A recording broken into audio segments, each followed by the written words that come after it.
All right. So in order to do this, I want to take a back seat right now.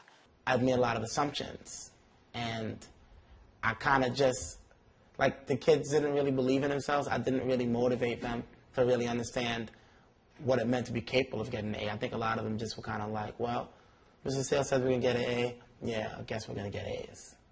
But in no way, shape, or form did I really instill with them the effort it takes to get an A.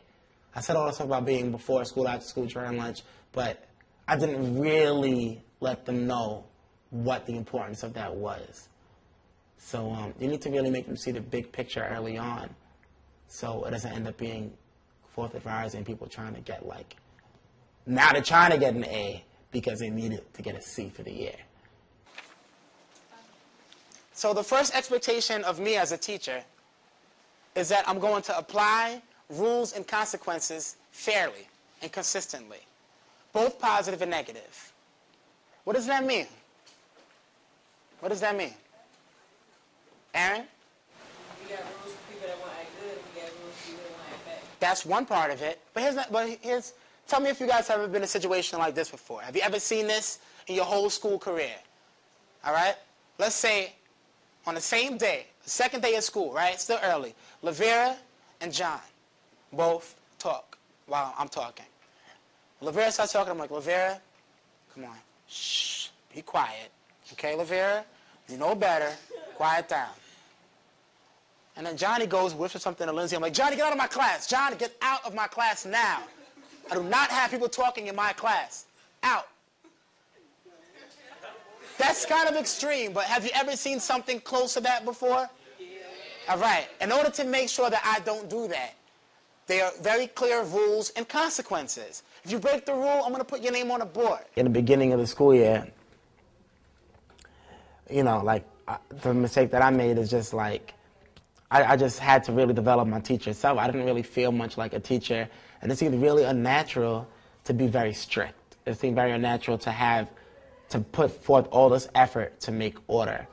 And, you know, in the back of your mind, you know it's important to use the consequences, but it's like, the more I could avoid that kind of stuff, the more I had this under control. We weren't on a teacher-student basis. It was like he was like part of the class because we would laugh and joke, and he would laugh with us. So then, like, in the middle of the year, he started getting serious, like, no. So we were like, and all like, what, is this the same Mr. Collins Sill from the beginning of the year? If they know you mean business from the beginning, then they won't try you. In the beginning, they're just testing you, and then they realize you don't mean business. You mean nothing. You're just there because who knows why you're there, and it's just free-for-all. So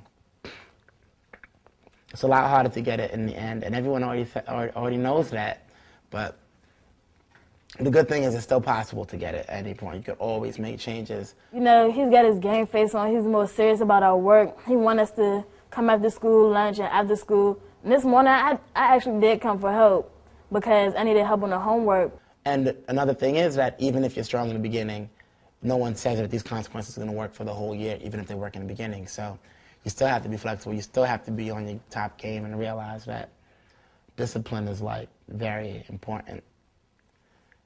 And then from there, you can start being flexible with different individuals and realizing what it takes for each class. Each class can have its own personality, own tone. Like, he saw what the other teachers were doing. He was asking them for advice and things. Because as a class, we were all acting out because he was new, so he didn't know, like, we was like, we got a rookie, you know. So, but basically, you know, he changed up, he matured over the years, so, and I think we had too as a class. And, yeah, that's it.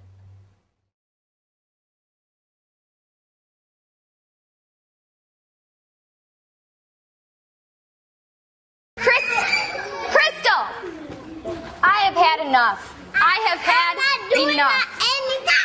I have had enough. Ladies, please move up here. All the girls, please move up here except for Crystal. Oh, yeah, moving up. Excuse me. Sorry. Okay, ladies, take one of these. Take a white one. And take a yellow one and get in line. This is ridiculous. another one. Clean up your tasty. Another one. Give me one. Excuse me, do not grab at me. Give me that one.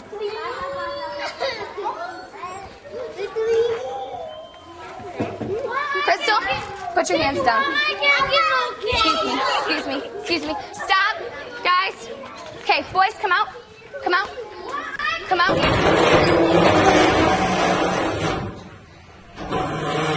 I like the way that Asia's great job. Good job, Ian.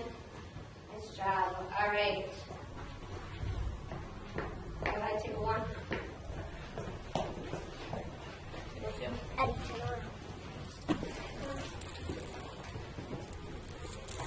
Three. Take a four. Walking, please, Jesse. Could you like him, please, Stephen? Thank you. Table 5. Walking. Very nice. And can you do it this way?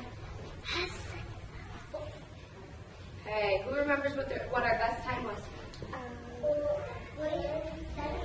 37 seconds, and today we made 36. Give yourselves a silent round of applause.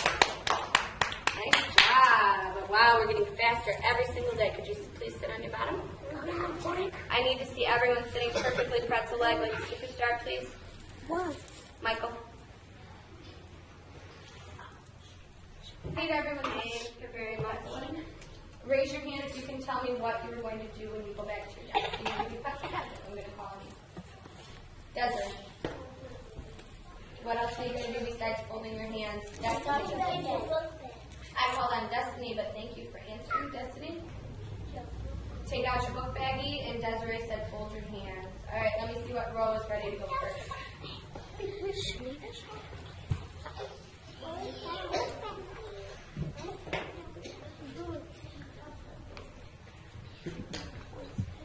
I'm waiting for quiet before I'm calling a row. Row number 1, go ahead and go back to your desks. I'm looking for the first table that's ready.